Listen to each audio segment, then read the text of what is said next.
இந்த மாவட்டத்தில் ஒருத்தர் இருந்தார், அமைச்சர் செந்தில் பாலாஜி. அவரை பத்தி சொல்ல வேண்டிய அவசியமே இல்லை. இந்த கரூர் மாவட்டத்தை தன்னுடைய கட்டுப்பாட்டில் வச்சிருக்கிறாரு.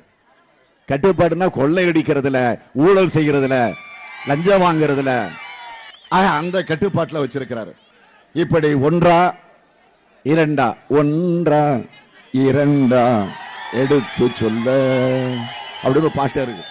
ஆக அந்த அளவிற்கு லஞ்ச லாவணியம் இன்றைக்கு கொடிகட்டி பறந்து கொண்டிருக்கக்கூடிய நிலையில தான் அமைச்சராக இருந்தாலும் சரி, எம்பியாக இருந்தாலும் சரி, அந்த பணியை அவர்கள் செஞ்சுக்கிட்டு இருக்கிறாங்க. கரூர் மாவட்ட கழகத்தினுடைய செயலாளர், என்னுடைய இனிய சகோதரர், அருமை சகோதரர், பாசமிகு சகோதரர், ஆற்றல் மிகு சகோதரர், செயல் வீரர் செந்தில் பாலாஜி அவர்களே, பொதுக்கூட்டம்னு சொல்லிட்டு மாபெரும் எழுச்சி மாநாட்டையே இங்க ஏற்பாடு செஞ்சிருக்கிறார் செயல் வீரர் செந்தில் பாலாஜி அவர்கள்.